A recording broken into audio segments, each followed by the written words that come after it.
De manera especial a su iglesia. Cuando nuestro hermano Nelson dijo que sentía como un gozo, pues entonces ya yo entiendo, porque yo estoy así mismo y yo digo, pues acá, yo me levanté a las 5 y pico de la mañana, estamos tirando pala desde temprano y yo lo que siento es como un gozo dentro de mí, en lugar de sentir, ¿verdad? Como que si estuviera estropeado, gloria al Señor. Lo que pasa es, mis amados, mire que cuando estamos en los asuntos del Padre, mire, eso es algo que nos produce gozo, nos produce gloria, nos da fuerza. Amén. Gloria al Señor. Así que vamos a seguir en ese mismo gozo. ¿Cuántos lo tienen? Segundo libro de Samuel, su capítulo 12.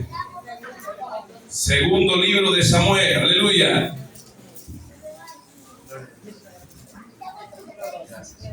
Qué lindo es el Señor. Cuando lo tenga con un amén, me deja saber.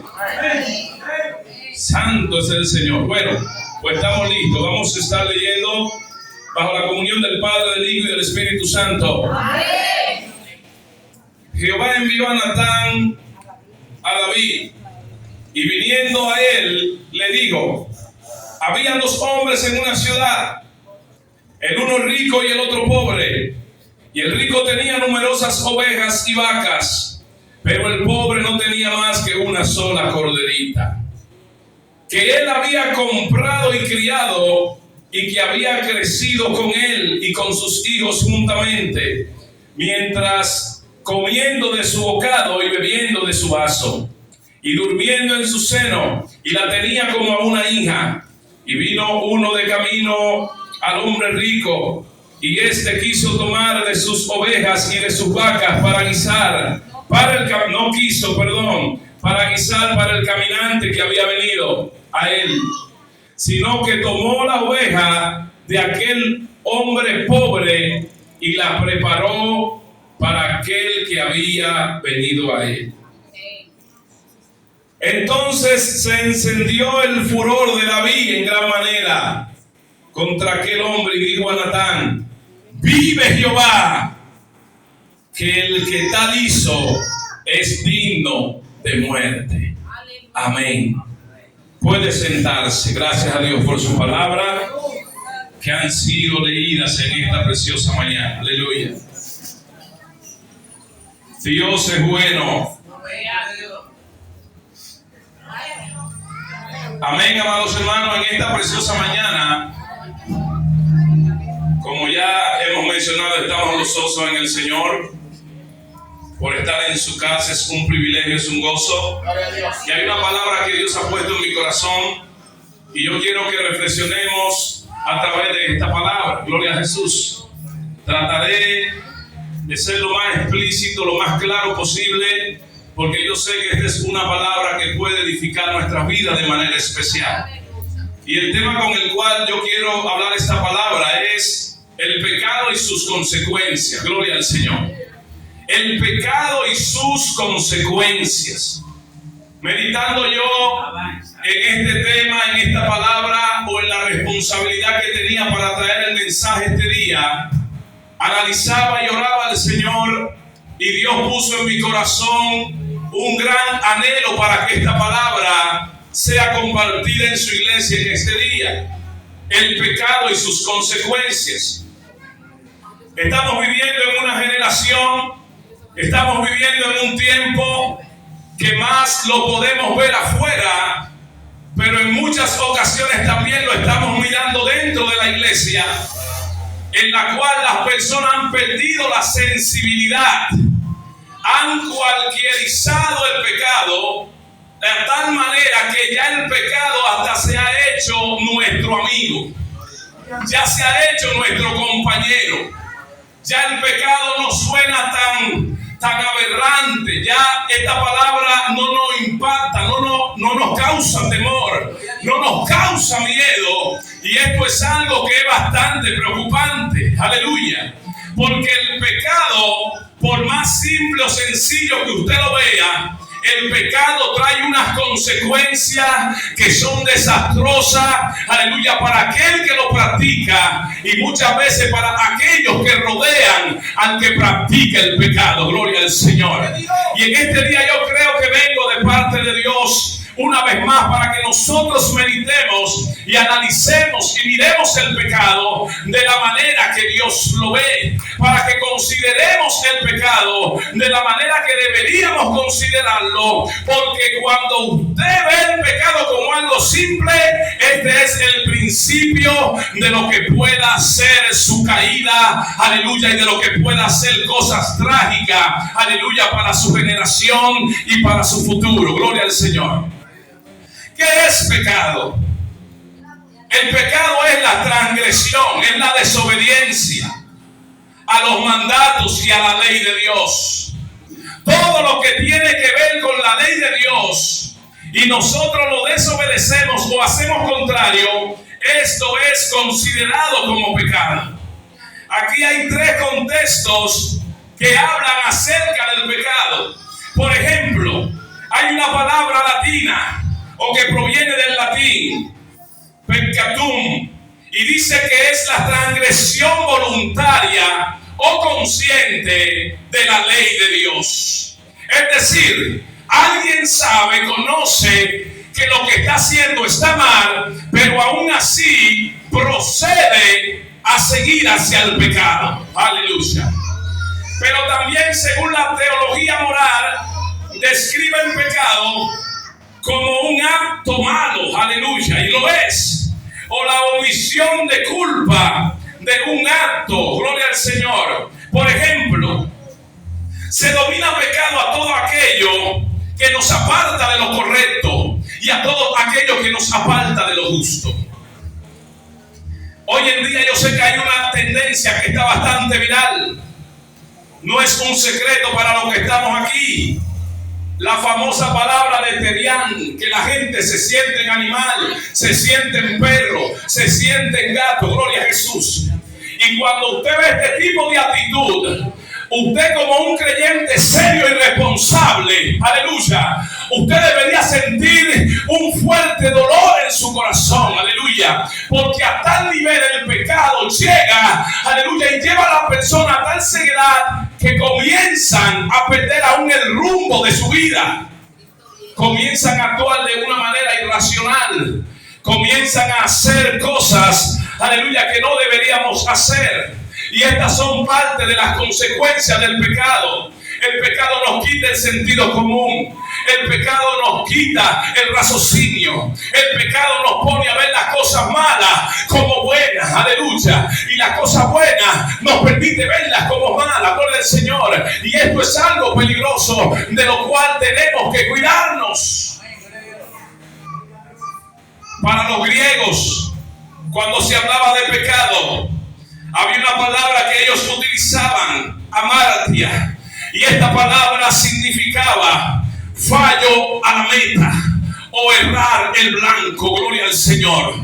Cuando alguien fallaba la meta o cuando alguien erraba el blanco, esta palabra se aplicaba, y en el contexto espiritual no es más ni menos que esto. Cuando usted y yo fallamos al blanco, cuando usted y yo fallamos la meta, gloria al Señor, esto es lo que produce el pecado. Gloria al Señor. El pecado nos saca, nos quita la puntería, si así pudiéramos decirlo, para que cuando usted apunte algo, aleluya, usted falla la meta, usted falla el blanco. Gloria al Señor. Y con esta definición estamos más que claros, aleluya, que todo lo que tiene que ver con el pecado tiene consecuencias que no son para nada bueno para nuestra vida y para nuestra relación con Dios. Consecuencias. ¿Qué son consecuencias? La consecuencia es el resultado, es el efecto, es la secuela lógica de una acción, decisión o un evento. El pecado trae consecuencias y las consecuencias pueden ser buenas y pueden ser malas en lo general. Ahora, Ahora, en el contexto de lo que estamos hablando, las consecuencias que vienen a raíz del pecado no son para nada buenas. Esto es algo terrible. Aquí en esta lectura que hemos tenido, estamos mirando una historia muy triste. Un hombre de Dios, un guerrero probado, un hombre de fe, un hombre valiente, un hombre íntegro, gloria al Señor. Pero se ve envuelto en una situación de pecado, gloria al Señor, de la más aberrante que usted pueda imaginarse. El salmista David, un hombre del cual la Biblia habla grandes, aleluya, maravillas, del cual usted y yo utilizamos a diario como un ejemplo de fe, de valentía, de superación, de humillación. En esta ocasión se ve envuelto en una situación terrible, en un pecado difícil. ¿Y por qué David se vio involucrado en esta situación? Porque en el tiempo donde tenía que estar en la guerra, se quedó en la casa. Porque en el tiempo cuando él tenía que estar al frente de sus soldados, se quedó en el palacio. No había una razón que explicara la causa, justificara que el salmista se haya quedado en la casa. Algo sucedió y él decidió quedarse ahí. Pero para nada le resultó. Una tarde caminando por el balcón, observa a una mujer hermosa que está, aleluya, tomando una ducha. Y el salmista se vio tentado a llamar a esta mujer. David sabía que esta mujer le pertenecía a alguien. David sabía que lo que estaba haciendo no estaba correcto. Pero hay un problema, y es que cuando usted está descuidado, el olfato espiritual desaparece. Y ahora usted no puede juzgar correctamente entre lo que está bien y lo que está mal. Pudiéramos decir que en esta ocasión David estaba en medio de un descuido espiritual. David, como hombre de guerra, sabía que no podía estar en otro lugar que no fuera el campamento de guerra. Y en medio de este descuido, el enemigo se aprovechó, le tendió una trampa y él no la pudo resistir y él no pudo rechazarla. Esto es increíble.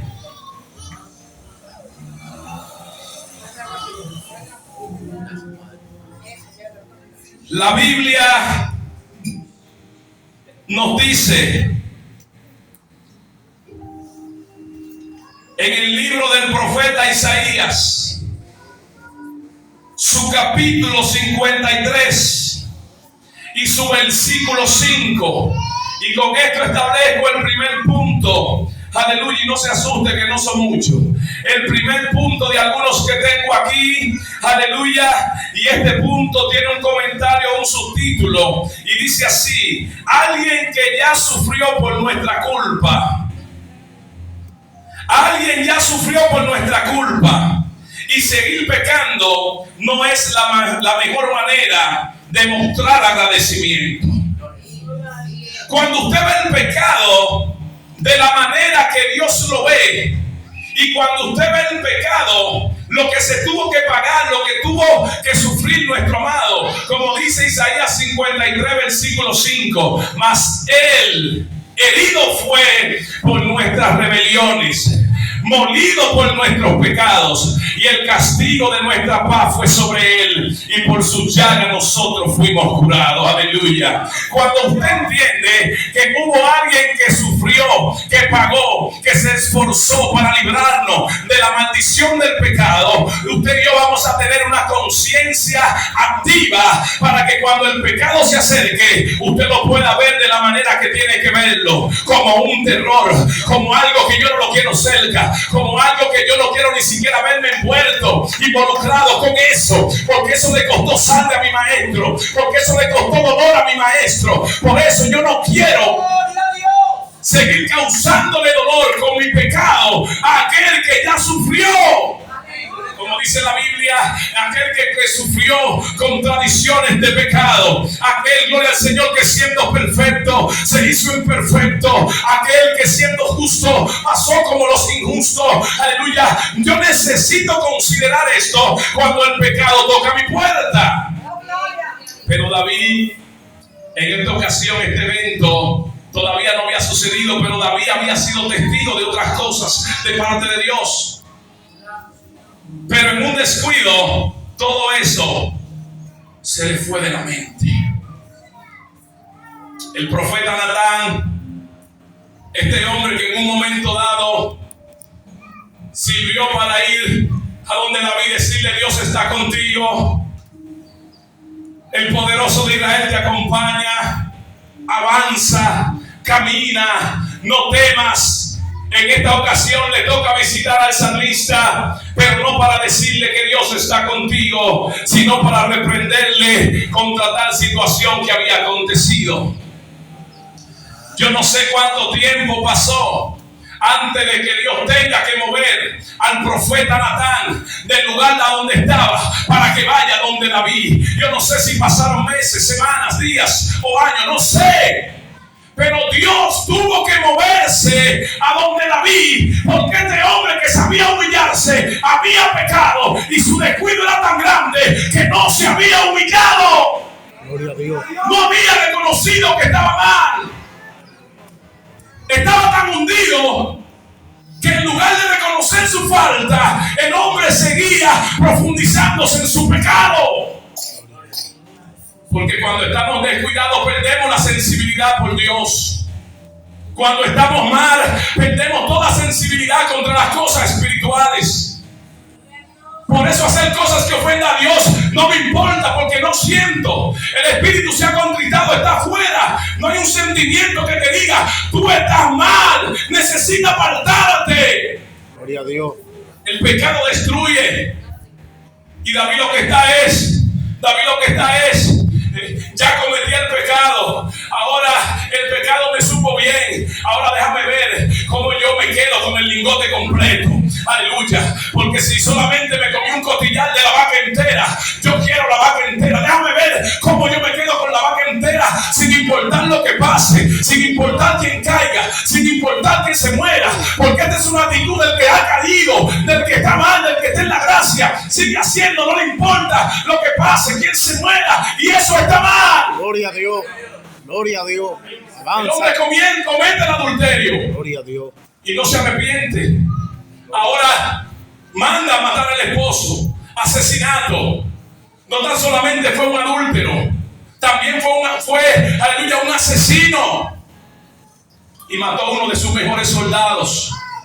Mató a uno de sus mejores hombres. Ay, mi alma te adora, Cordero. Mató a uno de sus mejores guerreros.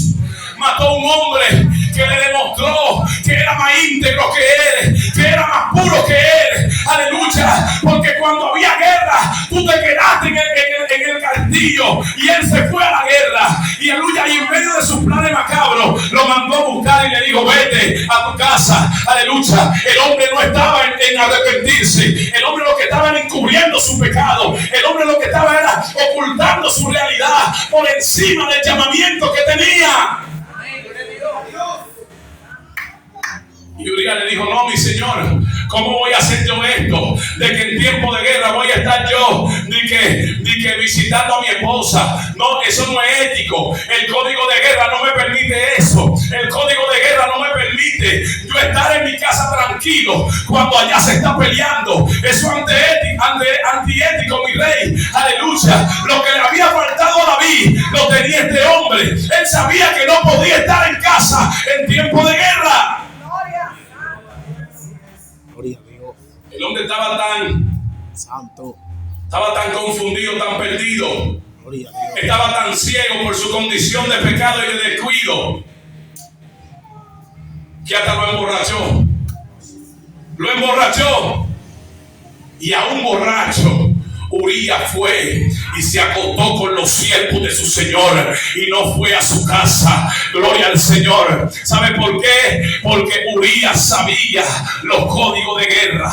Pudiéramos interpretar esto a la ley de Dios. Cuando usted conoce la ley de Dios, cuando usted conoce lo que Dios le ha dicho, cuando usted conoce lo que debe hacer y lo que no debe hacer, aleluya, no importa quién lo instigue, no importa quién lo motive, no importa quién le diga que haga lo que haga, usted no va a hacer nada que violente los códigos de guerra que usted aprendió. Usted no va a hacer nada que lo ponga en una situación, aleluya, de crítica, de cuidado, de riesgo ante su cumplimiento. Pero el hombre estaba interesado. En 3 ocasiones, mis amados, Urías desobedeció una orden directa del rey. Vete a tu casa, no voy para la casa.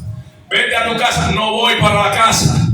Mi rey, es que mis amigos están en guerra ya, yo no puedo. Es que no me pasa por la mente, que yo no estoy en carne ahora, mi rey, usted no me entiende. Yo lo que estoy en guerra, yo lo que estoy en espada, yo lo que estoy es por exterminar los enemigos de mi Señor, tus enemigos, David. En eso es que yo estoy ahora, en exterminar lo que le hace la guerra al pueblo escogido de Jehová. Yo no estoy en carne, yo no estoy en esa cosa, no estoy en comodidad, estoy en hacer lo que tengo que hacer.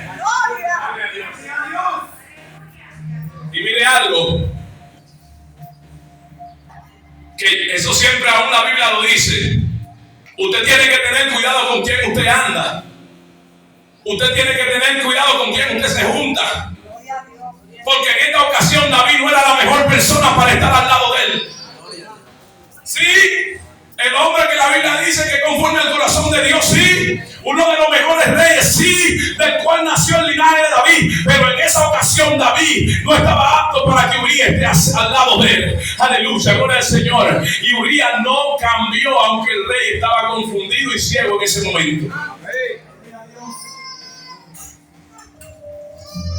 Porque hay que tener identidad, hay que tener firmeza, hay que tener una dirección. Usted tiene que saber lo que usted quiere. Usted tiene que saber por quién usted está en la iglesia. Usted tiene que saber por quién es que usted está en el evangelio.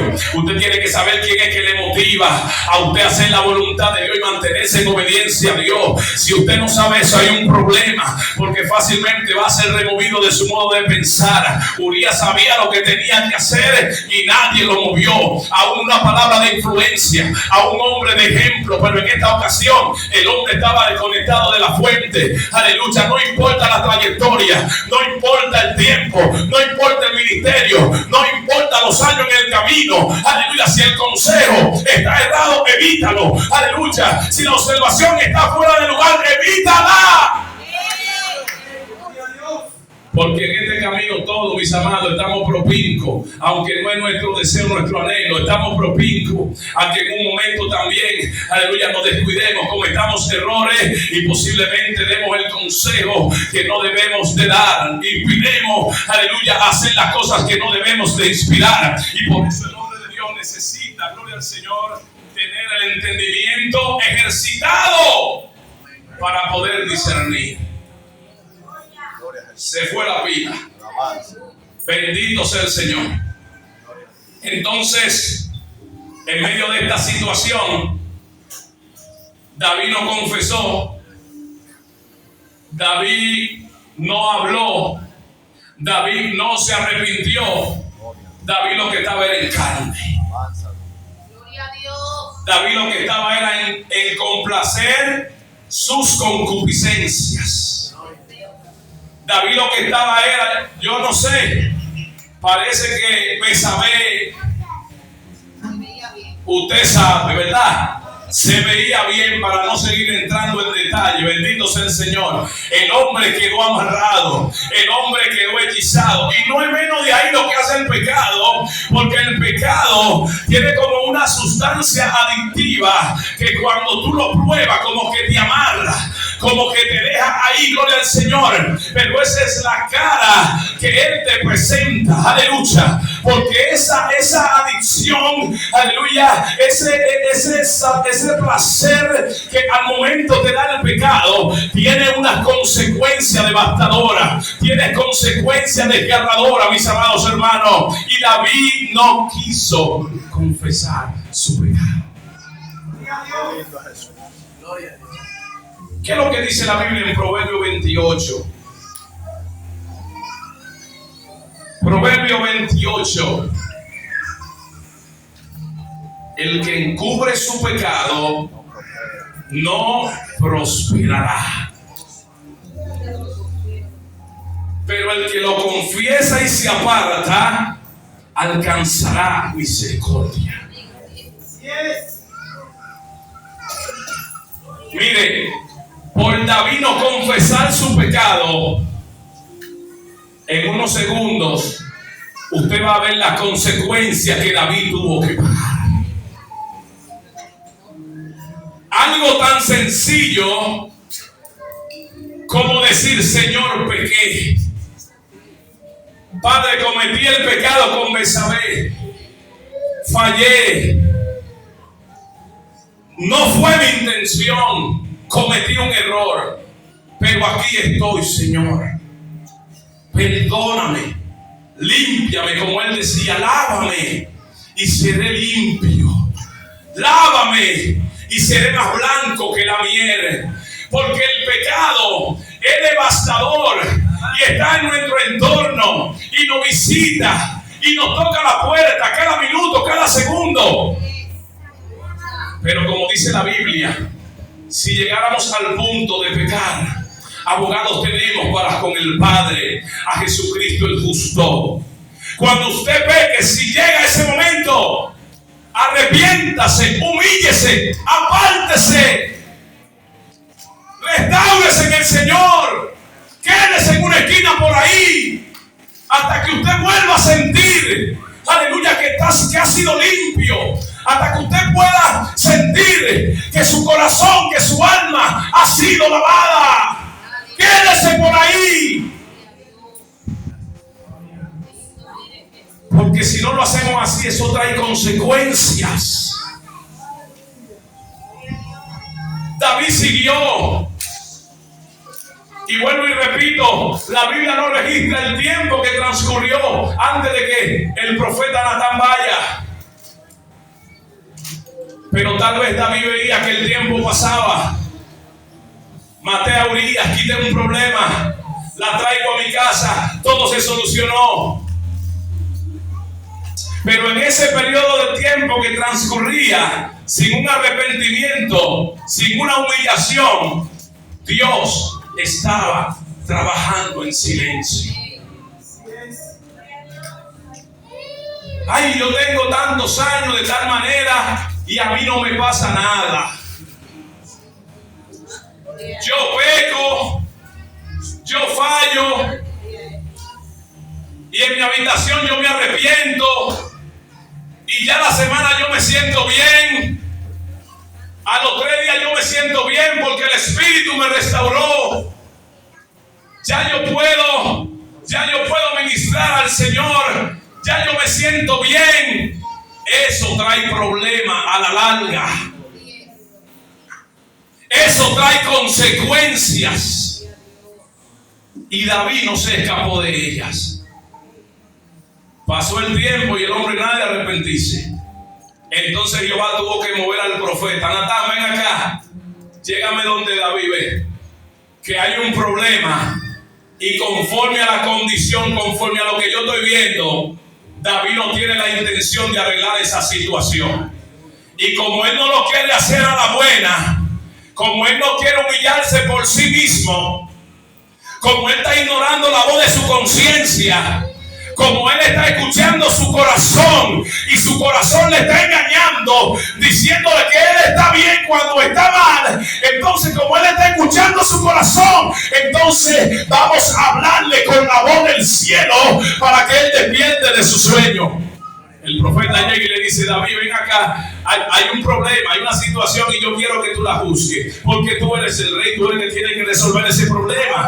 Mira, había un hombre, aleluya, que tenía una corderita, y esa corderita él la crió, mira, comía, estaba con ellos, era la mascota de la casa. Este tipo de corderitos usualmente se utilizaban como mascotas. Anteriormente, hoy en día usted tiene un perro, usted tiene un gato, pero en aquellos tiempos los corderitos eran utilizados como mascota, y por eso usted puede entender lo que dice el profeta Natán en medio de la narrativa final del versículo 3, que dice: y la tenía como su hija. Oiga qué nivel de cuidado. Esa corderita alimentada con biberón, esa corderita hasta la bañaba. Cuando viene a ver, aleluya, las hijas del hombre, cuando viene a ver, hasta le hacían su peinadito, aleluya, como le hacen a la muñeca. Yo no sé, ¿verdad? A lo mejor dormían con ella. Miren, esta corderita tenía un espacio especial, aleluya, en la vida, aleluya, de esta persona. Era la única que tenía. Y dice: pero había un hombre que tenía muchas otras. Y cuando vino el caminante y la visita, en lugar de él tomar de las que tenía, tomó la corderita de ese señor. David se indigna porque David está entendiendo lo grave del asunto, pero él no sabía que era con el que estaban hablando. Inmediatamente dice: a ese hombre hay que matarlo, es digno de muerte, y hay que hacerlo que pague 4 veces más. David lo que no sabía era que él estaba profetizando su propia desgracia. Él no sabía que con su palabra rápida él estaba declarando una sentencia que iba a caer sobre su descendencia. Gloria al Señor. Por eso, mis amados hermanos, mire, hay que tener mucho cuidado. Y en una ocasión prediqué un tema con esta misma situación, de que hay que tener cuidado con lo que tú dices. Hay que tener cuidado con las emociones. Hay que tener cuidado con lo que sale por tu boca. Porque en un momento de descuido, de ira, en un momento de descontrol, tú puedes decir algo que te puede pesar para el resto de tu vida. Cuando David llega al punto, hay que matarlo, el profeta Natán intervino ahí como para que el hombre no se siga hundiendo, porque ya él había profetizado muerte, ya él había desatado una sentencia. Y el profeta dice, perdón, el versículo 5, después que escucha: entonces se encendió el furor. Se encendió el furor de David en gran manera contra aquel hombre. Y aquí es donde dice Natán: vive Jehová. Oiga eso, jurando por Jehová: vive Jehová, que el que está liso es digno de muerte. Ay, Padre. Y debe pagar la cordera 4 tantos, porque hizo tal cosa y no tuvo misericordia. Ay, no tuvo misericordia. Yo me imagino cuando el profeta le dijo: David, ese hombre eres tú. David, tú eres ese hombre. Gloria al Señor. Tú eres ese hombre. Y así ha dicho Jehová, Dios de Israel: yo te ungí por rey sobre Israel, y te libré de la mano de Saúl, y te di la casa de tu Señor y las mujeres de tu Señor en tu seno. Además te di la casa de Israel y de Judá. Y si esto fuera poco, te había añadido mucho más.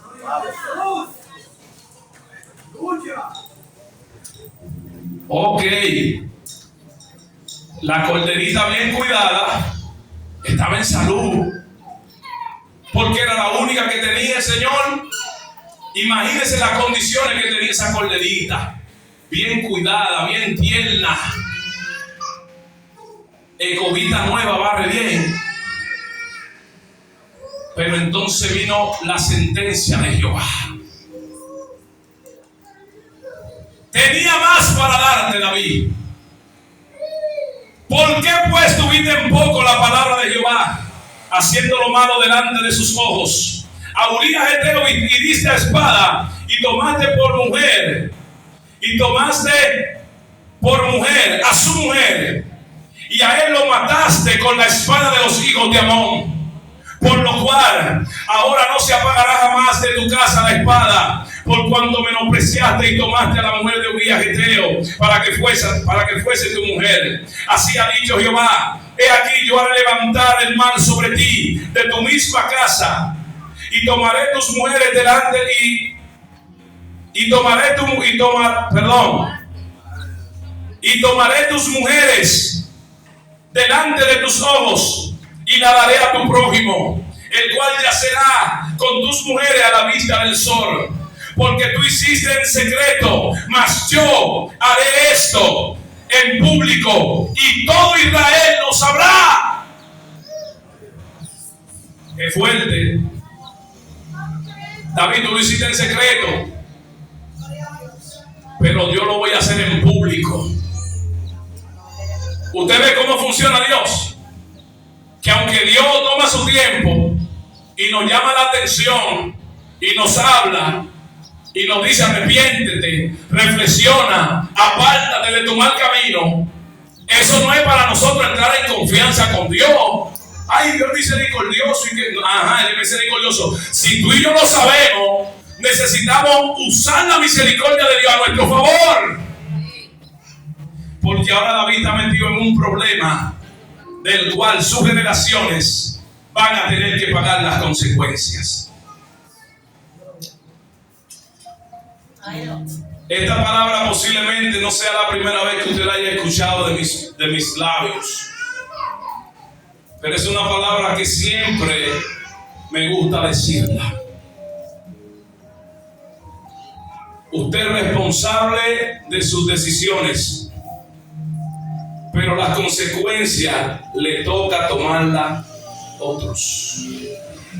Es decir, usted decide lo que quiere hacer, pero las consecuencias que vienen usted no las maneja, yo no las controlo. David había permitido que su descuido espiritual lo llegue a este punto, en el cual Dios mismo tuvo que exponer su pecado, su situación. ¿Cuántas veces decía el profeta? El profeta mencionó la palabra 4, ¿verdad? 4 veces. 4 tantos tú la vas a pagar. Tú tomaste una, pero 4 tantos tú vas a tener que pagar. Si nos ponemos a contar, el niño que salió de parte de la relación murió. 1. Absalón, en medio de una guerra, con una persecución contra el mismo David, murió. ¿Cuántos van? Número 2.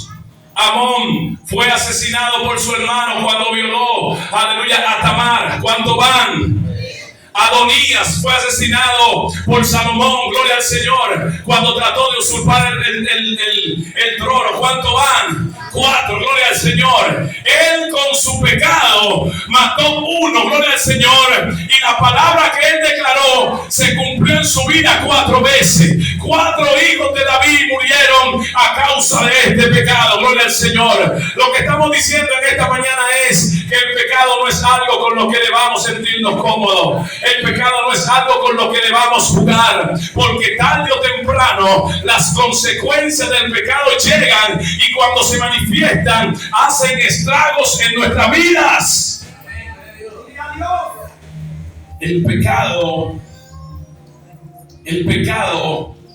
pone en evidencia qué tan egoístas somos, que a veces por complacernos, a veces por hacer las cosas que nos gustan, no importa quién sea herido, no importa quién sea dañado.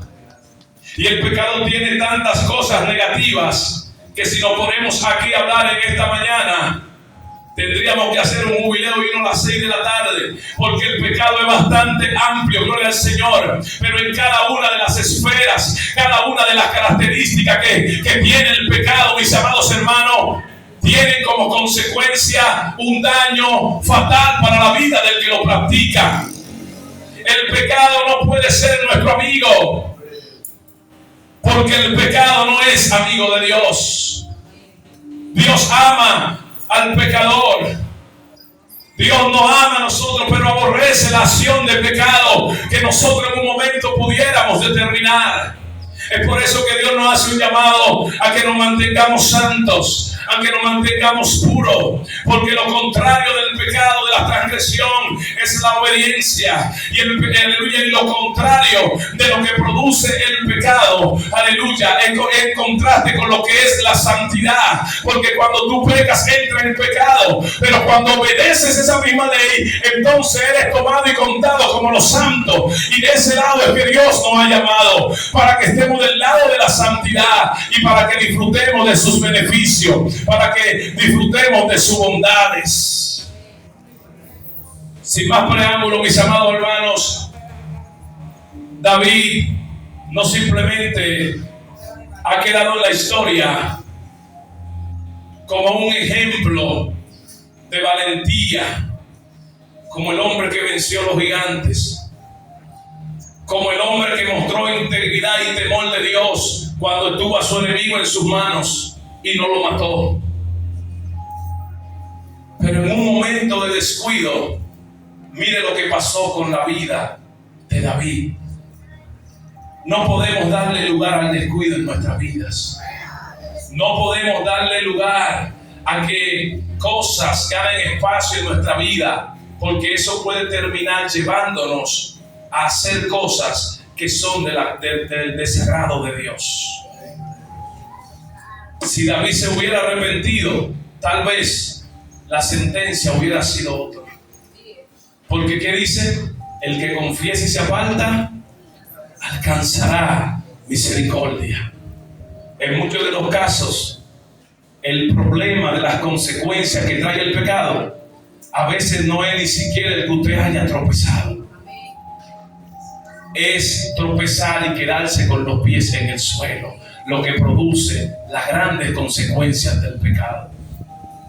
Dios expuso a David y después de ser expuesto entonces reconoció, pero esa no es la forma como Dios quiere que usted y yo reconozcamos. Dios no quiere avergonzarlo aquí en el altar o en público, no, Dios no quiere llegar ahí.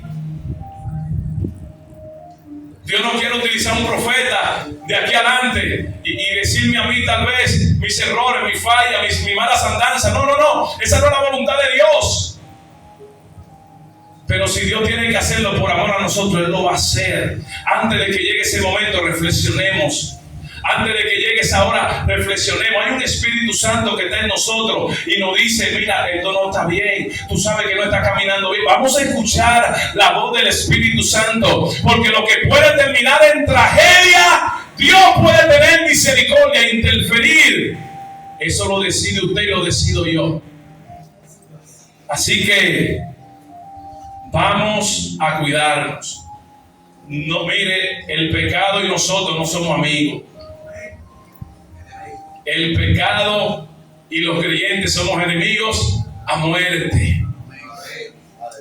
Cuando usted ve algo pecaminoso, mire, mándese, aléjese, véalo con terror. Porque fueron muchos en la Biblia los que pecaron y sus consecuencias la tuvieron que pagar. Dios es grande en misericordia, Dios es un Dios de amor, pero hay un fuego consumidor que a veces está por ahí tranquilito, que cuando nosotros no queremos reflexionar, entonces Él se muestra como fuego consumidor. Amén. Como dijo el apóstol Pablo, que no habite en vosotros el pecado, que el pecado no habite en vuestros cuerpos mortales. Hemos sido llamados a vivir en santidad. Ese es el deseo de Dios, porque Él quiere bendecirnos. Amén. Así que el pecado trae consecuencias. Vamos a vivir en santidad para que esas consecuencias no lleguen a nuestra vida y no dañen nuestra familia y no dañen las personas que nos rodean. ¿Cuántos dicen amén? ¿Cuántos dicen amén? Así que Dios le bendiga, Dios le guarde. Hasta aquí han sido estas palabras, gloria al Señor. La persona que continúa por este lugar, que se lo convida, si es para Dios. Aleluya.